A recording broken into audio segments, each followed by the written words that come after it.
يوم لا ينفع مال ولا بنون إلا من أتى الله بقلب سليم. Bismillahirrahmanirrahim. Alhamdulillahi Rabbil Alamin. Wassalatu wassalamu ala al-mabawuthi rahmatan lil alamin, Nabiyina Muhammad wa ala alihi wa sahbihi wa man tabi'ahum bi ihsanin ila yaumiddin, amma ba'd. Kaum muslimin dan muslimat, para pendengar rahimani wa rahimakumullah, assalamualaikum warahmatullahi wabarakatuh. Di kesempatan ini saya akan membacakan beberapa ayat dari surah Al-Hajj terkait dengan pembahasan kurban, dan mungkin ada sebagian hal yang kita akan kaitkan dengan pembahasan Idul Adha. Pada ayat yang ke-32 Allah Subhanahu wa taala berfirman, "Dzalika wa may yu'azzim sya'airallah fa innaha min taqwal qulub." Demikianlah perintah Allah. Dzalika, ini sudah berlalu beberapa ayat sebelumnya, diterangkan tentang kewajiban meninggalkan ar-rijs, penyembahan kepada berhala, diterangkan tentang haramnya qauluz zur, ucapan dusta atau kesaksian palsu. Kemudian diterangkan bahaya dari kesyirikan.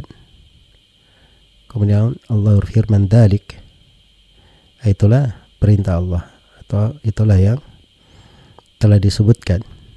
"Wa may yu'azzim sya'airallah", dan barang siapa yang mengagungkan sya'airallah, syiar-syiar Allah. Sya'air jamak dari syairah. Jamak dari syairah. Iya. Dan syairah itu adalah hal-hal yang pokok dari agama. Ada juga yang mengatakan sya'airillah ini berasal dari kata al-isy'ar. Isy'ar itu kalau pada hewan kurban, kalau hewan kurbannya telah di-isy'ar, artinya sudah diberi tanda bahwa dia ini adalah hewan kurban. Iya. Jadi kalau misalnya sudah diberi tanda, kalau di masa Nabi itu kadang pada unta dilukai punuknya, kemudian ada darah sedikit yang keluar, itu dibasahi di rambut unta itu, maka akan memerah atau ada tanda merah. Itu tanda bahwa ini unta adalah unta yang telah ditandai untuk kurban atau sebagai hadiah. Iya. Jadi dibangun di atas dua penafsiran atau dua makna ini. Di sini diperintah untuk menta'zim, mengagungkan. Jadi siapa yang mengagungkan sya'air Allah, syiar-syiar Allah, kalau diartikan simbol-simbol Allah, artinya diagungkan semua yang merupakan agamanya. Dari tauhid, ini kan pembahasan pokok terkait dengan tauhid. Terus ayat-ayat ini banyak terkait dengan haji, dengan masalah Dzulhijjah, diagungkan semua. Ini semuanya simbol-simbol Allah. Sebagaimana diagungkan sholat, puasa, zakat, dan hal-hal yang merupakan lambang agama. Fa inna dzalika atau fa innaha min taqwal qulub, maka hal tersebut berasal dari ketakwaan di dalam hati. Ini makna yang pertama. Makna yang kedua, kalau diartikan sya'air bermakna dari kata isy'ar. Jadi siapa yang mengagungkan hewan-hewan yang telah disiapkan untuk dikorbankan itu dengan merawatnya, kemudian memberi makan dengan makan yang baik supaya dia bisa gemuk di waktu dikurban, bisa di posisi yang paling bagus. Itu makna mengagungkan syiar Allah di dalam hal itu. Artinya dia gemukkan hewan-hewan kurban itu, dia jaga dengan baik, dia beri makan, dia rawat. Iya. Tapi bukan hewan kurbannya dimandikan seperti sebagian orang ya. Tapi maksudnya di sini karena ini adalah hewan kurban, maka dia pelihara dengan baik, dia jaga dengan baik, supaya ketika dikurbankan dia di posisi yang paling bagusnya, dikurbankan di posisi yang paling dia senangi, di posisi yang paling dia senangi. Maka kalau itu dia lakukan, maka itu terhitung dari pengagungan atau ketakwaan di dalam hati. Ketakwaan di dalam hati. Baik. Maka ayat ini kaidah umum di dalam masalah ta'zim. Wajibnya kita membesarkan dan mengagungkan Allah Subhanahu wa ta'ala. Dan ini yang membedakan antara seorang muslim dan selain muslim. Karena seorang muslim itu mereka mengagungkan dan membesarkan Allah. Di dalam Al-Quran disebutkan di tiga tempat dari sifat kaum musyrikin, sifat orang-orang kafir. Dikatakan wa ma qadarullaha haqqa qadri. Di satu ayat ada wawunya, dan di dua ayat tidak ada wawunya. Ma qadarullaha haqqa qadri. Iya. Tidaklah mereka mengagungkan Allah dengan sebenar-benar pengagungan. Nah, ini bukan sifat kaum muslimin. Adapun umat Islam, mereka mengagungkan dan membesarkan Allah Subhanahu wa ta'ala. Malakum la tarjuna lillahi waqara. Kenapa kalian tidak mengharap kepada Allah dengan penuh pengagungan kepadanya? Kenapa kalian tidak mengharap kepada Allah dengan penuh pengagungan kepadanya? Maka pengagungan kepada Allah Subhanahu wa ta'ala ini dari pokok di dalam agama dan sifat yang sangat dipuji, dan dia bagian dari tauhid, murnikan ibadah kepada Allah Subhanahu wa ta'ala. Karena itu diagungkan apa-apa yang diagungkan dan dibesarkan di sisi Allah Subhanahu wa ta'ala. Dan pengagungan ini munculnya dari mana? Fainnaha min taqwal qulub. Maka itu berasal dari ketakwaan di dalam hati. Dan terdapat dari fadilah takwa, keutamaan takwa. Dan terdapat juga di dalam ayat harusnya seorang itu membenahi dirinya dan memperhatikan dari amalan-amalan hatinya. Kemudian di ayat setelahnya dikatakan lakum fiha manafi'u ila ajalin musamma thumma mahilluha ilal baitil atiq. Bagi kalian pada hewan-hewan hadyu itu,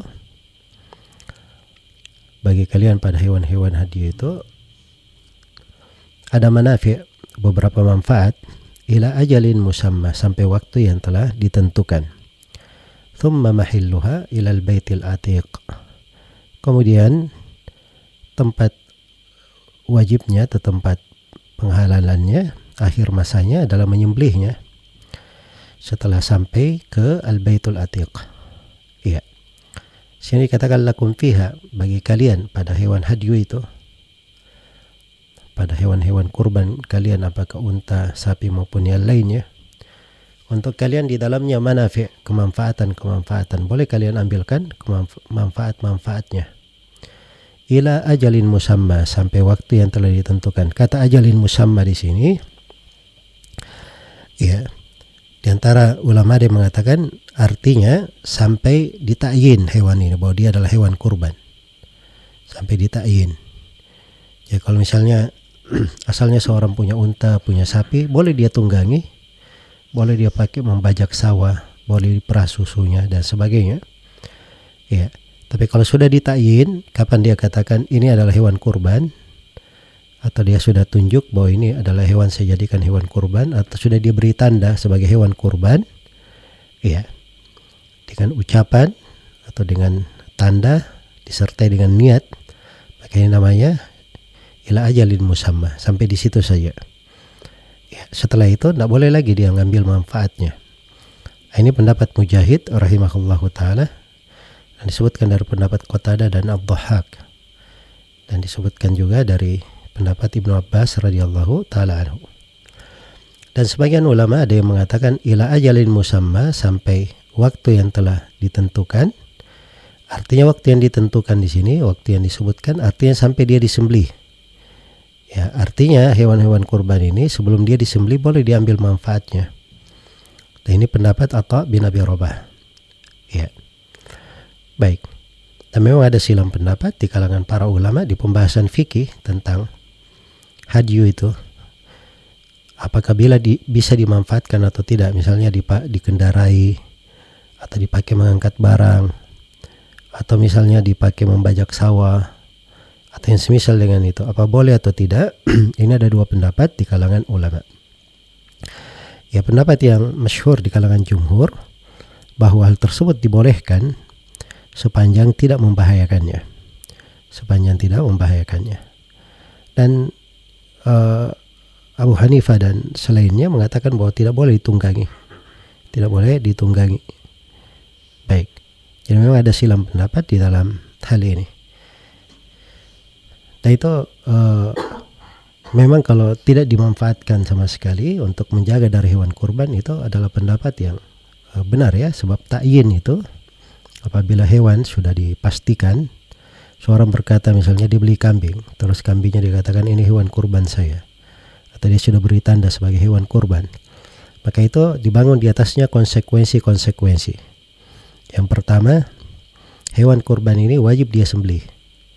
Ya. Tidak boleh dia hadiahkan, tidak boleh dia berikan. Kalau dia ganti, boleh saja. Boleh dia ganti, tapi diganti dia yang semisal atau lebih baik darinya. Baik. Kemudian konsekuensi yang kedua, kalau hewan kurban ini hilang, atau hewan kurban ini mati, atau hewan kurban ini cacat, dan seluruh hal tersebut terjadi karena keteledoran dia, kesengajaan dia, maka dia wajib menggantinya.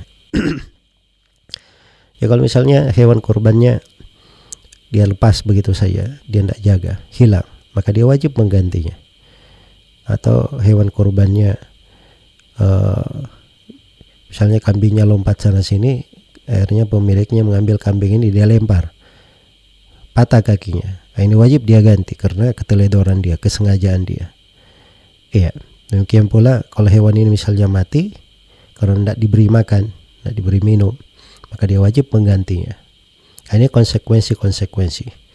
Jadi dari konsekuensi juga hewan kurban ini kapan disembelih belum waktunya, maka wajib dia datangkan hewan kurban baru. Harus disembelih setelah waktunya, dan waktunya itu setelah pelaksanaan sholat Id. Apabila imam sudah berdiri berkhutbah, maka sudah boleh untuk disembelih. Hanya saja kalau dia hadir sholat bersama imam kaum muslimin, misalnya dia hadir sholat bersama pimpinan negara, maka tidak boleh ada yang menyembelih sebelum pimpinan negara menyembelih. Karena pernah sekelompok sahabat, Nabi masih berkhutbah, ada sekelompok sahabat menyembelih untanya, maka Nabi perintah supaya mendatangkan sembelihan yang lain menggantinya. Karena pimpinan negara belum pula, Nabi SAW dalam hal ini belum menyembelih. Baik, kemudian di ayat setelahnya dikatakan walikulli ummatin ja'alna mansakan liyadhkuru smallahi ala ma razaqahum min bahimatil an'am. Ya. Dan tiap-tiap umat itu kami telah syariatkan untuk mereka mansak liyadhkuru smallah, supaya mereka mengingat nama Allah ala ma razaqahum min bahimatil an'am, terhadap rezeki yang Allah berikan kepada mereka berupa bahimatil an'am, hewan ternak. Fa ilahukum ilahu wahid, maka sembahan yang kalian sembah hanyalah sembahan yang maha satu. Falahu aslimu, kepadanya lah kalian berislam. Wa basyiril mukhbitin, dan beri kabar gembira kepada orang-orang yang tunduk khusyuk kepada Allah Subhanahu wa taala. Baik. Jadi ini ayat berikutnya, ayat ke-34, walikulli ummatin, setiap umat. Ini syariat sudah ada di syariat sebelum kita, bukan di syariat Islam saja. Dijadikan untuk mereka mansakan. Ya, ada yang membaca mansakan seperti ini di bacaan kita. Dibaca mansakan artinya sebagai pengaliran darah, sebagai mansakan pengaliran darah dan penyembelihan. Ya. Jadi di umat-umat itu diberi dari syariat mansak, dari hewan yang dia sembelih, dialirkan darahnya. Dan ada yang membacanya mansikan, ya. Ada yang membacanya mansikan, seperti masjid, ya. Artinya sebagai tempat untuk menyembelih, tempat menyembelih. Ya, setiap umat itu ada tempat menyembelih ya. Jadi kalau misalnya terkait dengan hadyu dan terkait dengan hal-hal yang terkait dengan haji itu hanya disembelih di Mekah atau di tanah haram. Tapi kalau yang lainnya boleh disembelih di mana saja. Nah, kemudian kalau dibaca mansakan artinya pengaliran darah hewan yang dialirkan, darahnya yang disembelih. Ya, jadi ini ibadah yang agung sudah ada di umat-umat sebelum kita. Dan menunjukkan, ayat ini menunjukkan besarnya dan agungnya berkurban itu di dalam syariat. Iya, dan salah satu faedah kurban adalah menegakkan dzikir kepada Allah supaya dia menyebut nama Allah. Yang menyebut nama Allah ini ketika dia menyembelih, ya dia hanya menyebut nama Allah di situ. Tidak boleh ada menyebut selain daripada Allah. Tidak boleh dia menyembelih dengan nama selain daripada Allah. Sebab itu diharamkan dan menjadikan hewannya tidak syah untuk dimakan. Ya, maka dia membaca Bismillahi wallahu akbar. Itu lengkapnya. Kalau dia baca Bismillah saja boleh. Alama razaqahum min bahimatil an'am. Terhadap rezeki Allah berikan kepada mereka, dia selalu berzikir memuji Allah terhadap rezeki Allah berikan berupa bahimatul an'am. Bahimatul an'am artinya hewan ternak. Dan hewan ternak yang dimaksud di sini ada 3 menurut kesepakatan ulama. Ada 3. Yang pertama adalah unta, yang kedua adalah sapi, yang ketiga adalah kambing. Nah, hanya 3 saja hewan ternak ini. Unta, sapi, semisal dengan sapi kerbau, dan yang ketiga adalah kambing. Ya, tidak masuk di dalam hewan ternak kuda, keledai, ya, ayam, rusa, dan semisal dengannya. Ya, jadi hewan ternak itu cuma 3 menurut kesepakatan ulama. Baik, kemudian dikatakan fa ilahukum ilahu wahid. Ini penyebutan hikmah besar di belakang ibadah, bahwa di penegakan ibadah ini adalah untuk memurnikan ibadah kepada Allah Subhanahu wa taala, memurnikan penyembahan kepadanya. Maka sembahan yang kalian sembah hanyalah Allah yang Maha Satu. Hanyalah Allah yang Maha Satu. Falahu aslimu. Kepadanya lah kalian berislam. Artinya kepadanya lah kalian tunduk dan taat. Wabashiril mukhbitin, dan beri kabar gembira kepada al-mukhbitin. Al-mukhbitin kata Ibnu Abbas dan Qatadah artinya al-mutawadhi'in, orang-orang yang merendah hati. Kata Mujahid, al-mutmainnina ilallahi azza wa jalla, orang-orang yang tenang kepada Allah Subhanahu wa taala, tunduk. Sebab kata al-khibit itu sendiri itu artinya dari tempat yang tenang. Iya, dari tempat yang tenang. Dan kata Nakhai, al-mukhbitin artinya al-mukhlisin, orang-orang yang ikhlas. Dan ada lagi mengatakan mereka adalah ar-raqiqa qulubuhum, beri kabar gembira kepada orang-orang yang lembut hatinya. Ya, dan ini mana-mana yang disebutkan oleh ahli tafsir tidak bertentangan ya, karena sifat al-mukhbitin diterangkan pada ayat yang ke-25 setelahnya. Alladzina idza dzukirallahu wajilat qulubuhum was-sabirina 'ala ma asabahum wal muqimis salati wa mimma razaqnahum yunfiqun. Siapa al-mukhbitin?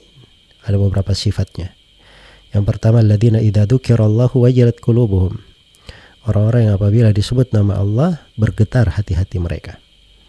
Ini sifat mereka yang pertama. Sifat yang kedua, was-sabirina 'ala ma asabahum. Mereka bersabar terhadap musibah yang menimpa mereka. Kemudian yang ketiga, wal muqimis shalah. Mereka selalu menegakkan salat. Kemudian yang keempat, wa mimma razaqnahum yunfiqun. Dan terhadap rezeki yang diberikan kepada mereka, mereka menginfakkannya. Mereka menginfakkannya. Iya. Baik. Jadi itu al-mukhbitin, diberi kabar gembira. Ini mengisyaratkan kepada kita semua bahwa menegakkan ibadah ini itu adalah sifat hamba-hamba yang punya ikhbat di dalam ibadah. Iya. Memang hatinya itu dekat kepada Allah Subhanahu wa taala, bisa menanggung dari hal yang berat, derita, musibah. Ya, orang-orang yang selalu menegakkan salat, sebab kalau bagus salatnya, dia akan semakin bagus melaksanakan perintah dan meninggalkan yang dilarang. Demikian pula kalau dia tidak bakhil mengeluarkan hartanya, gampang menyalurkan hartanya, maka ini semuanya menunjukkan akhlak yang mulia. Ya, sifat orang-orang yang tunduk kepada Allah Subhanahu wa taala. Kemudian diterangkan di ayat yang ke-36, wal budana ja'alnaha lakum min sya'airillah lakum fiha khair. Daun unta itu kami sudah jadikan bagian dari syiar-syiar Allah. Jadi ini penegasannya bahwa unta-unta yang dikurbankan itu bagian dari syiar-syiar Allah. Menunjukkan bahwa syiar-syiar Allah itu luas, banyak cakupannya. Salah satunya hewan yang disembelih itu syiar-syiar Allah Subhanahu wa taala. Simbol-simbol dari agama ini. Kami jadikan untuk kalian lakum fiha khair, di dalamnya terdapat banyak kebaikan. Diglobalkan di situ khair, tidak dirinci karena banyaknya kebaikan di dalamnya. Luasnya kebaikan. Ada kebaikan yang terkait dengan dunia, dan ada kebaikan yang terkait dengan akhirat. Ada kebaikan yang mungkin kita sangka, ya kita duga. Ada kebaikan yang mungkin datang kepada kita dari arah yang tidak kita sangka, tidak pernah kita perhitungkan. Maka ini dari ibadah yang sangat banyak kebaikannya berkurban ini. Kemudian dikatakan fadkurusmallahi 'alaiha sawaffah. Maka sebutlah nama Allah terhadap unta-unta ini dalam keadaan unta itu berdiri. Ya. Maksudnya dalam keadaan hewan itu berdiri, unta itu kan disembelihnya dengan cara berdiri. Dia berdiri di atas 3 kakinya, 1 kakinya diikat pakai ikal, kemudian disembelih di pangkal pangkal lehernya yang mendekati ke dada. Nah, maka diputus dari situ tenggorokan, kemudian kerongkongannya dan 2 urat. Maka dengan itu selesai disembelih. Itu disebut nahar. Dan ini penyembelihan khusus untuk unta. Tapi kalau sapi dan kambing sebagaimana yang biasa kita lihat, disembelihnya di ujung leher mendekati ke kepala. Dan yang disembelih juga itu harus dipastikan ada 4 yang terputus. Yang pertama tenggorokan, yang kedua kerongkongan, yang ketiga dan keempat 2 urat di bawah kerongkongan dan tenggorokan itu. Ya. Jadi 4 urat ini kalau sudah putus maka sudah syah penyembelihannya. Baik. Faida wajabat junubuha, kalau dia sudah terjatuh, sudah rubuh di atas badannya, ya ini kan setelah disembelih dia rubuh, maka fakulu minha, makanlah darinya, wa at'imu al-qani awal mu'tar, dan beri makan kepada orang yang perlu, kepada orang yang tidak perlu, orang yang merasa cukup, dan al-mu'tar kepada orang yang membutuhkannya. Jadi di sini disebutkan penyaluran hewan kurban itu. Hewan kurban itu ada 3 penyalurannya. Yang pertama, si pemilik bisa memakannya. Dan yang kedua, si pemilik bisa menghadiahkan. Jadi ada tetangga, dia bukan orang yang fakir, bukan orang yang miskin. Dia tidak minta juga. Atau dia punya saudara atau siapa, dia beri kepadanya itu al-qani, orang yang tidak perlu, orang yang merasa cukup. Boleh diberi juga sebagai hadiah. Dan al-mu'tar adalah orang yang perlu. Ini orang miskin, orang fakir, siapa yang minta, ya dia berikan, dia beri. Maka ini 3 penyalurannya. Iya. Kalau misalnya ingin dia dominasikan untuk dia makan, boleh saja. Misalnya saya ingin berkurban tapi penghasilan saya terbatas dalam sebulan, maka saya beli hewan kurban dengan asumsi, ya daging-daging kurban ini saya simpan di freezer misalnya, bisa saya makan untuk berhari-hari, untuk keperluan keluarga. Maka itu boleh saja, enggak ada masalah, sepanjang tetap ada kadar yang dia sedekahkan. Itu harus dijaga, ada kadar yang disedekahkan. Walaupun kebanyakannya diambil misalnya, enggak apa-apa. Dan sebaliknya kalau dia sedekahkan semuanya, misalnya ada sesuatu yang dia tidak makan, itu juga enggak ada masalah. Tapi kalau ada sesuatu yang dia makan, itu lebih bagus, karena Nabi SAW juga makan dari hewan sembelihannya, dan di dalam ayat juga diperintah untuk hal tersebut. Ya. Kemudian dikatakan kadzalika sakharnaha lakum la'allakum tashkurun. Demikianlah kami tundukkan unta-unta ini kepada kalian. Hewan-hewan kurban ini subhanallah ditundukkan kepada kita, dimudahkan. Allah Subhanahu wa taala gampangkan kita mendapatkan hewan-hewan kurban itu. Ini supaya kita bersyukur. Kita bersyukur kepada Allah dengan menjalankan perintah, meninggalkan apa yang dilarang. Ya, kita bersyukur kepada Allah dengan melaksanakan ibadah-ibadah tersebut. Kemudian di ayat yang terakhir yang kita akan kaji di kesempatan ini, ayat yang ke-37 dari surah Al-Hajj, la yanalallaha luhumuha wala dima'uha walakin yanaluhu taqwa minkum. Daging-daging unta dan darah-darah unta itu sama sekali tidak akan sampai kepada Allah. Tetapi ketakwaan dari kalianlah yang sampai kepadanya. Ya, jadi jangan dikira bahwa daging unta, darah-darah yang dialirkan, ya, itu sampai kepada Allah. Allah perlu kepada hal tersebut. Tidak, bukan itu yang diinginkan dari kita. Ketakwaan kita, itu yang sampai kepada Allah Subhanahu wa ta'ala. Allah Maha Kaya, tidak perlu kepada siapapun dari makhluknya. Justru kita ini yang miskin, fakir kepada Allah. Allah syariatkan kepada kita ibadah-ibadah untuk mengangkat derajat kita sendiri dan membuat kita itu diterima di sisi Allah Subhanahu wa ta'ala. Maka itulah ketakwaan namanya. Seorang melakukannya di atas dasar takwa. Takut kepada Allah, ingin melaksanakan perintahnya dan meninggalkan larangannya. Maka inilah yang sampai kepada Allah. Kadzalika sakhkharaha lakum. Demikianlah Allah mudahkan untuk kalian. Ya. Jadi demikian dimudahkan hewan kurban ini untuk kalian. Sebagaimana dimudahkan untuk kalian tata cara manasik haji dan seterusnya. Ya.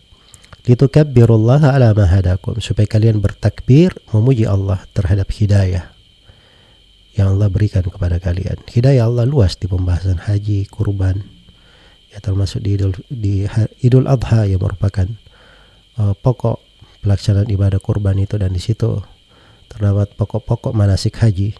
Ya, maka kita besarkan Allah Subhanahu wa ta'ala. Karena itu disyariatkan bertakbir dari awal bulan Dzulhijjah, dan di hari ini hari Arafah, dari pagi hari tadi kita sudah disyariatkan bertakbir selepas sholat 5 waktu. Iya, kita besarkan Allah, kita agungkan. Demikian pula besok kita mengagungkan Allah dengan melaksanakan sholat Idul Adha. Ya, sholat Idul Adha kemudian berkorban. Sholat Idul Adha ini pelaksananya sama dengan sholat Idul Fitri. Sama dengan sholat Idul Fitri. Hanya saja kalau sholat Idul Adha itu sebaiknya seseorang sebelum pergi dia jangan makan dulu. Dia tidak makan dulu supaya dia sholat, habis sholat dia segera pulang, dia sembelih dari hewan sembelihannya, dia masak, dari situ dia makan. Itu afdalnya seperti itu. Ya, kenapa diberi tuntunan oleh Nabi seperti itu? Agar supaya hewan sembelihan ini segera disembelih dan dibagi-bagi kepada siapa yang memerlukannya, agar supaya lebih segera dilaksanakan ibadah yang agung. Sebab di Idul Adha itu ada banyak ibadah yang disyariatkan di hari itu, termasuk penyembelihan salah satunya. Beda dengan Idul Fitri. Idul Fitri itu syariatnya sebelum kita ke lapangan kita makan dulu. Nah, ini untuk menegaskan bahwa di Idul Fitri ini kita sudah selesai dari Ramadan, maka kita makan, kemudian kita pulang, pergi melakukan sholat. Perbedaan yang kedua, kalau Idul Adha pelaksanaan sholatnya itu disegerakan. Jadi begitu matahari sudah terbit, sudah setinggi 1 tombak, maka segera dilaksanakan sholat Idul Adha.